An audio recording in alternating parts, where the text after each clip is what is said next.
Vamos lá, galera do Avanço Med. Bem, nessa segunda parte do vídeo, vamos trabalhar com equações da circunferência. A equação da circunferência ela também tem como origem o Teorema de Pitágoras, só que o formato dela é diferente das funções convencionais. Normalmente, como a gente entende por função, nós temos um y isolado sempre em função do x. Nesse caso, nós temos que o x e o y são estruturas quadráticas, né? O que causa um pouco de estranheza no primeiro momento, só que a gente vai comentar sobre isso. Então vamos lá. Então vamos ver aqui a equação da circunferência, tanto com o centro da origem quanto do centro fora da origem, ok? Então vamos lá. Equação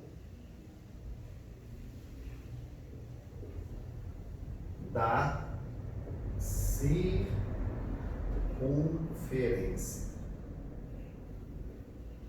Então vamos lá. Então no primeiro momento, vou ver com o centro na origem, a gente vai criar essa ideia do Teorema de Pitágoras. Posteriormente, vamos botar com o centro fora da origem para a gente ver as estruturas que são um pouquinho diferentes. A gente vai tomar como equação geral a segunda fórmula, ok? Então vamos lá. Aqui o nosso plano cartesiano. X, Y. Deixa eu fazer aqui a circunferência.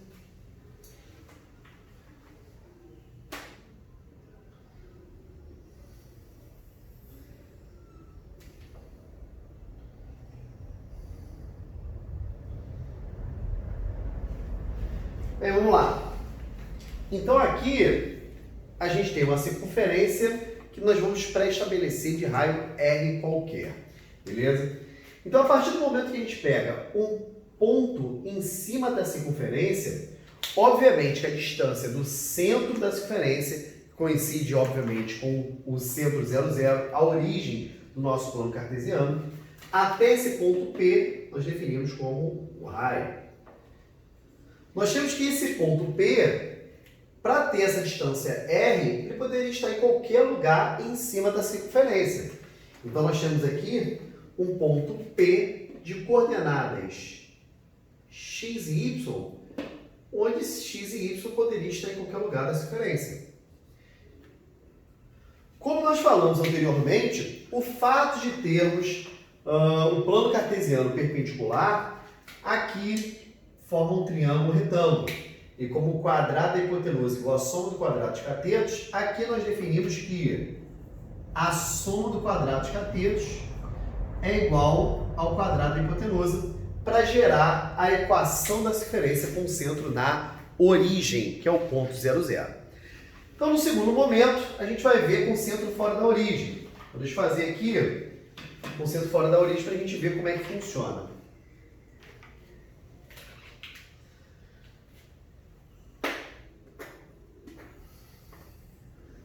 Aqui a nossa circunferência.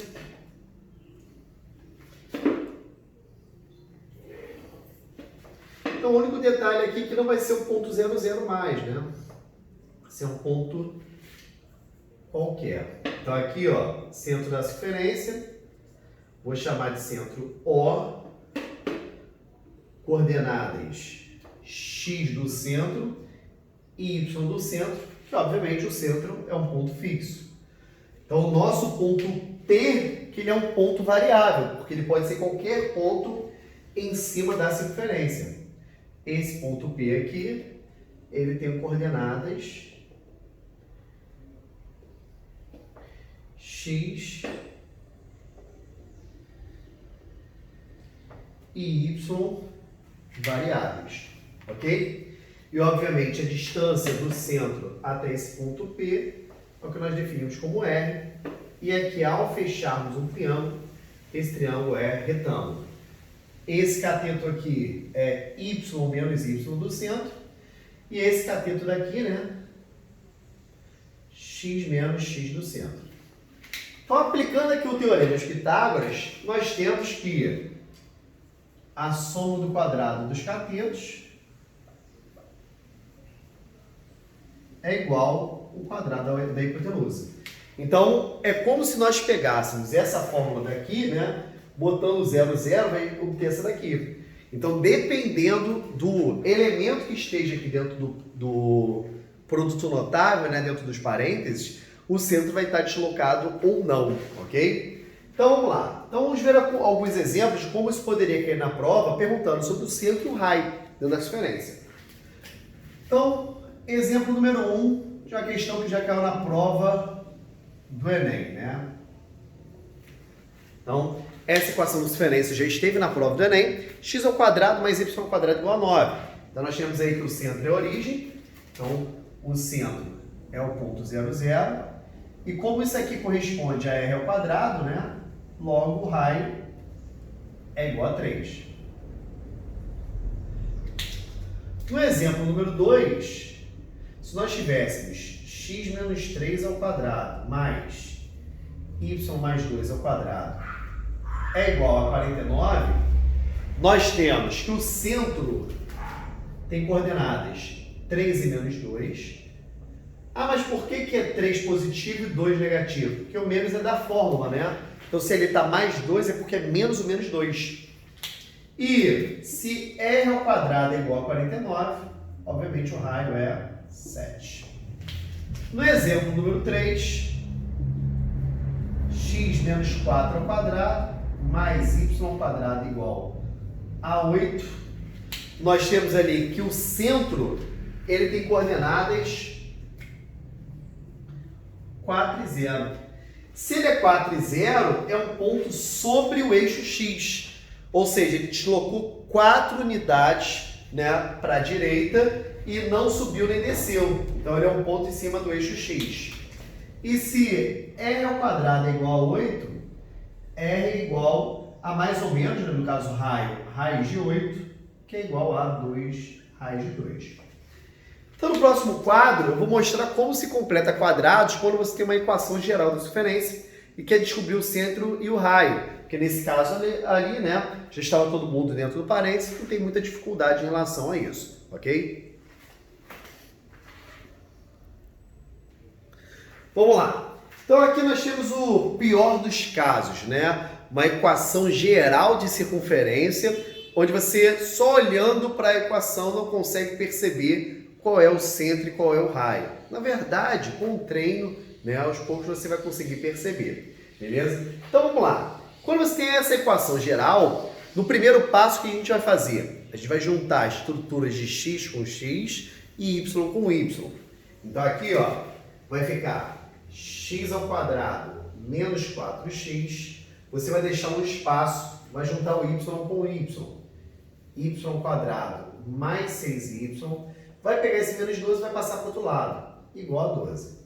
Bem, quando a gente fala sobre a equação da circunferência, como a gente viu no quadro anterior, nós tínhamos x menos a ao quadrado mais y menos b ao quadrado igual a r ao quadrado. Ou, como eu coloquei anteriormente, x menos x do centro ao quadrado, y menos y do centro ao quadrado igual a r ao quadrado.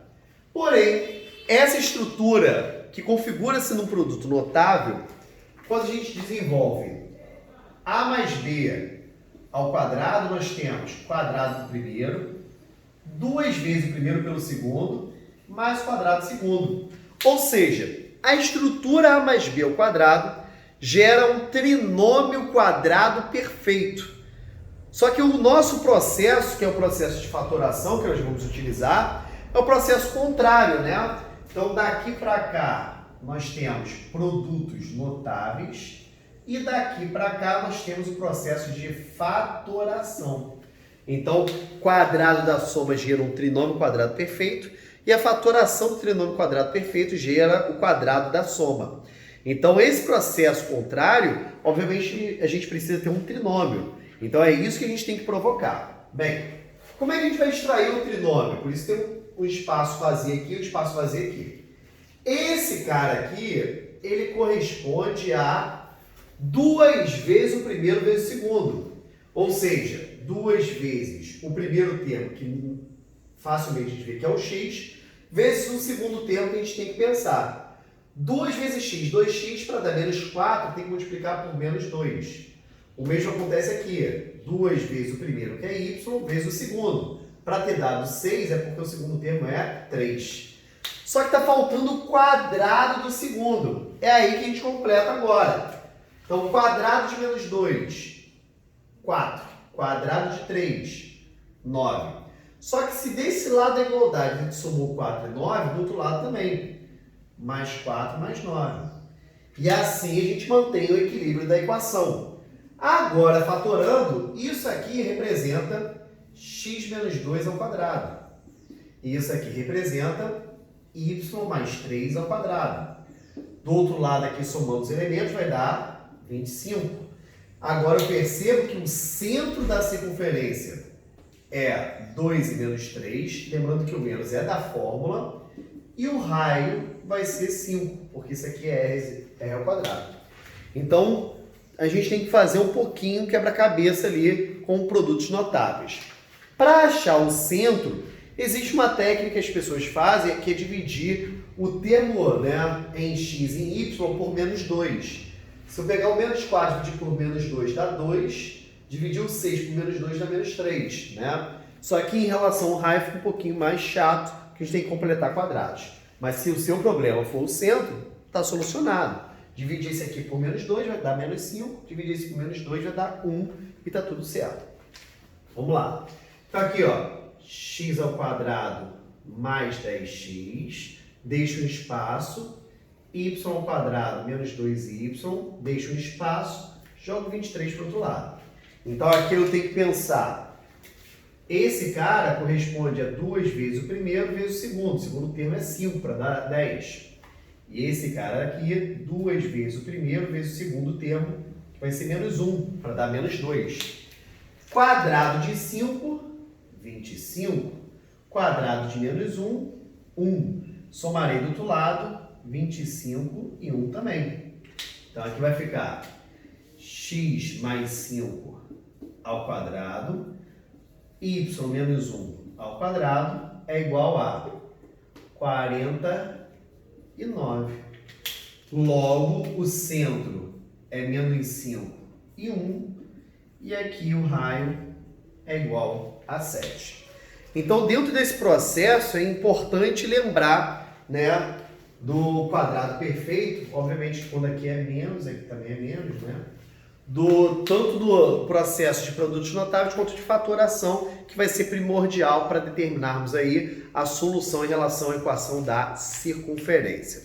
Raramente aparece alguma coisa em torno de hipérboles, né? Só que às vezes aparece elipse também dentro da prova do Enem. Eu vou comentar no próximo quadro rapidamente com vocês, tanto a equação da elipse quanto a equação da hipérbole.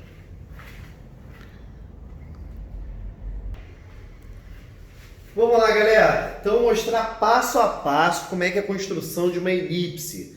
A elipse que às vezes aparece na prova do Enem, hipérbole raramente, tá? Mas é importante saber a diferenciação entre as equações, porque já caiu hipérbole e caiu elipse na prova, só que a elipse é mais frequente. Então, o que eu vou fazer? Eu peguei aqui o esparadrapo para auxiliar a nossa construção, né? Eu construí juntamente com vocês para que vocês possam entender como surge uma elipse, tá? Então, qual o detalhe? A circunferência, a partir de um lugar pontiforme, que é o centro da circunferência, a gente faz aqui um lugar geométrico equidistante. Já na nossa elipse, não. Deixa eu fazer aqui. Tomara que dê certo, né? Eu estou usando o microfone para poder fazer isso. Vamos lá. Então, aqui vai ser equidistante a 2 pontos, ok? Aqui eu fixei o primeiro ponto. E aqui eu vou fixar o meu segundo ponto. Percebo, botei aleatoriamente, não medi nada não. Tá? Deixa aqui o reserva. Vamos lá. Então aqui, ó, fixei o meu microfone com fio ali, vou fazer a minha elipse. Então a elipse é o lugar geométrico distante a 2 pontos.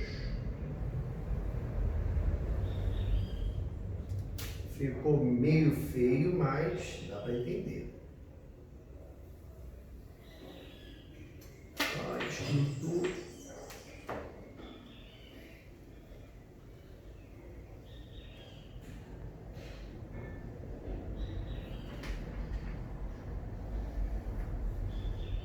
Foi.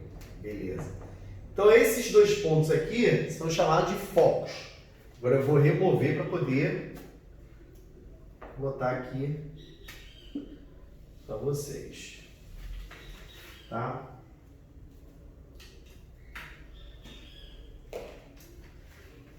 Então, vamos lá. Pode ser com centro na origem ou fora da origem. Eu vou botar já fora da origem para a gente não perder muito tempo. Então, vamos lá. Plano cartesiano. Botar num ponto fora da origem logo. A diferença é que na origem é um ponto 0, 0. No 0, 0, né? X, Y. Aqui é o centro. Eu vou botar o centro fora do eixo X também. Vai ficar bonitão mesmo. Eu ia fazer um negócio para ficar mais fácil, vou botar o mais difícil logo.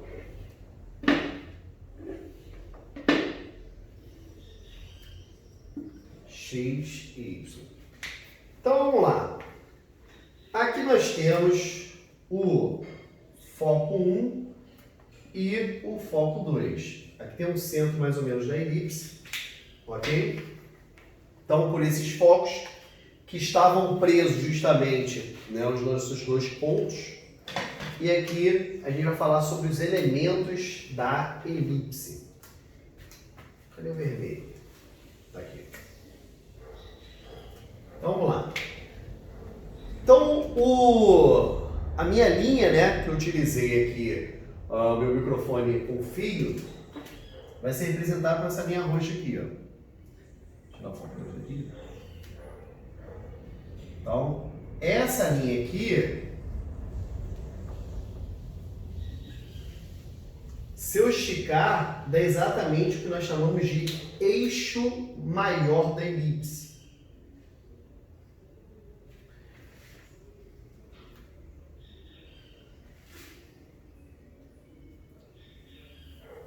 O eixo maior a gente denomina por 2A.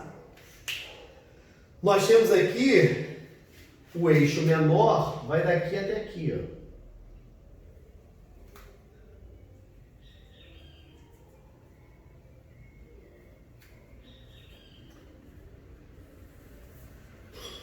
A gente chama de 2B. E a distância entre os focos, né, que vai daqui até aqui, a gente chama de... Deixa eu ver se eu consigo botar aqui embaixo. 2C. Então, vamos lá. Então, nós temos a distância focal, né, que agora não está num ponto, e sim em dois pontos distintos, né? A partir desses dois pontos que eu fixei, eu fiz justamente essa elipse. O eixo maior vale 2A, o eixo menor vale 2B, até porque se fossem iguais seria uma circunferência, e aqui a distância focal. Conforme a gente vai aproximando os focos, isso aqui vai tendendo a circunferência. Então, se os focos são iguais, automaticamente vira uma circunferência. Então, a circunferência é um caso particular de uma elipse onde os focos são coincidentes, são iguais. Tá? Então, fica essa dica. A equação da elipse com o centro fora da origem é x menos x do centro ao quadrado sobre a ao quadrado mais y menos y do centro ao quadrado sobre b ao quadrado igual a 1. Então, vocês vão ter alguma coisa bem parecida com a circunferência, tá? Se o centro é na origem, aí é x ao quadrado sobre a ao quadrado mais y ao quadrado sobre b ao quadrado é igual a 1. Aí vocês falam assim, pô, qual é a diferença da equação da elipse e da circunferência? Como é que eu vou perceber que é um ou perceber que é outro? Então, vou dar dois exemplos aqui que vocês vão perceber a diferença. O primeiro, deixa eu ver aqui.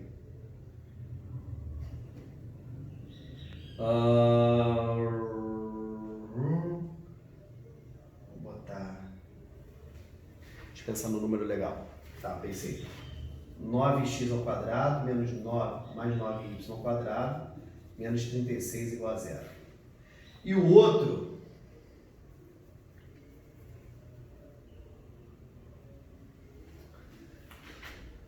4x ao quadrado mais 9y ao quadrado menos 36 igual a zero.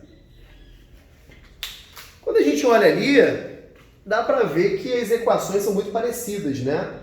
9x ao quadrado mais 9y ao quadrado menos 36 igual a zero.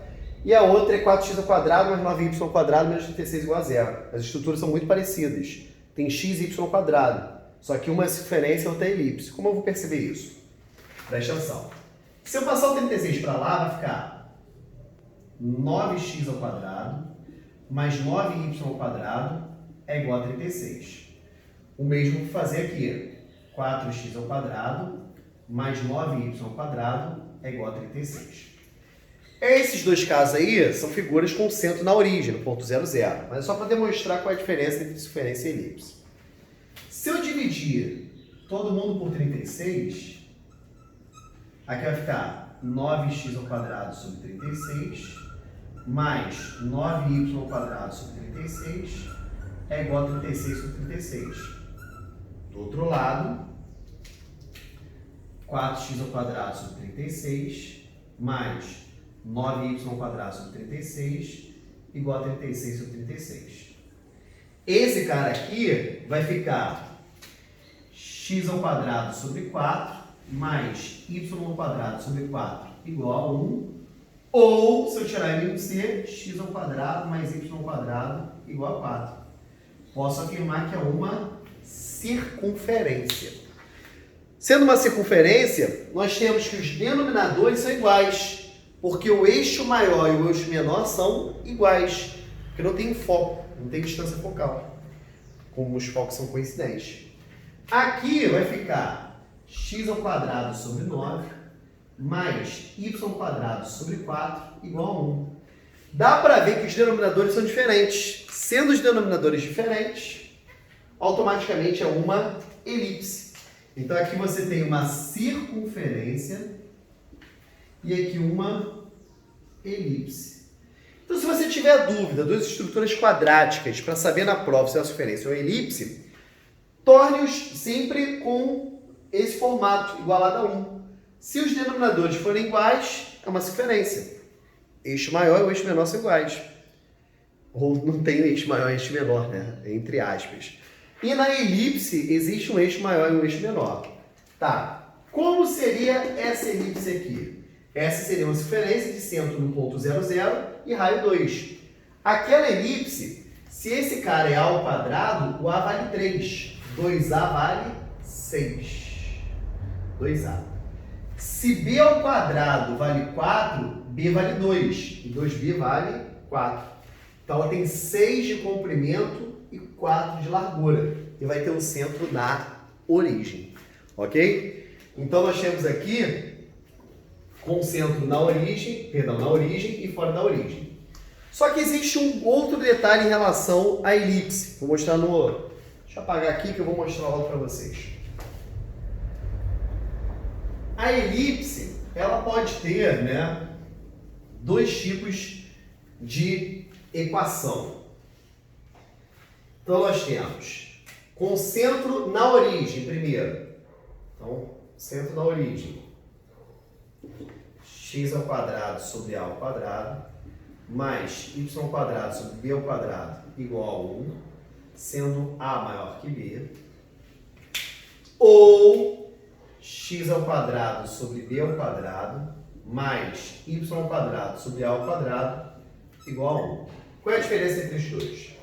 Se o a é maior que o b, nesse primeiro caso, a elipse está deitada. E nesse segundo caso, a elipse está em pé. Então, se aqui dá 9, aqui é 4, está deitada. Se aqui é 4, aqui é 9, ela está em pé. O eixo maior está paralelo ao eixo y. Com o centro fora da origem, que é aquela equação de cima, então fora, bota só fora. X menos x do centro ao quadrado sobre a ao quadrado mais y menos y do centro ao quadrado sobre b ao quadrado igual a 1, deitada, ou x menos x do centro ao quadrado sobre b ao quadrado mais y menos y do centro ao quadrado sobre a ao quadrado igual a 1.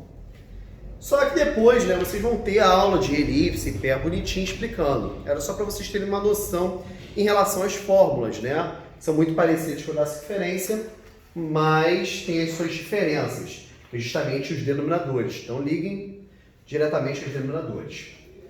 Para diferenciar da hipérbole e a gente fechar essa aula, a hipérbole é uma degeneração da elipse. É como se nós pegássemos um ovo, quebrássemos e botássemos para fora. Então nós temos que a hipérbole ela tem a mesma equação da elipse, só que o sinal do meio ele é trocado. Então você tem que x menos x do centro ao quadrado sobre a ao quadrado menos y do centro ao quadrado sobre b ao quadrado igual a 1, vai me gerar uma elipse que tem mais ou menos esse formato. Vou botar com o centro fora da origem, como é a fórmula, né? Ela é mais ou menos assim. Ok? E se o menos estiver aqui, vai ficar, perdão, y menos y do centro ao quadrado sobre a ao quadrado menos x do centro ao quadrado sobre b ao quadrado igual a 1, né? Ela vai ser assim. Ok? Então essa é a diferença das fórmulas, que na elipse, né, aqui é positivo e na hipérbole o sinal do meio ele é negativo. Se tiver antes do y, ela tem esse formato. Se tiver antes do x, ela tem esse formato. Então depois, com calma, a gente vai ver isso, né? Não é a minha frente é matemática 1. A gente está fazendo apenas uma revisão dentro do conteúdo da competência 2, né? Então eu queria mostrar para vocês a diferença entre as equações. Então o intuito da aula de hoje era fechar essa parte de geometria analítica, para que a gente pudesse avançar para a competência 3 e já tocar essa revisão de todas as competências da prova do Enem. Uma vez que os assuntos em si eles são importantes, só que eles agregados dentro da competência, ele é de maior importância dentro da prova do Enem. Porque você fazer uma prova linear, uma prova toda ela, estudando todas as competências, faz com que a sua nota aumente em relação ao TRI, beleza? Então na semana que vem a gente já começa uma revisão da competência 3, eu vou puxar alguns assuntos da apostila também para que a gente possa fazer uma revisão. Vocês devem estar recebendo aí a apostila 4, né? E no mais é isso, beleza, galera? Então continuem os estudos, foco aí que com certeza vai dar bom no final, beleza? Grande beijo, semana que vem a gente tá junto. Valeu!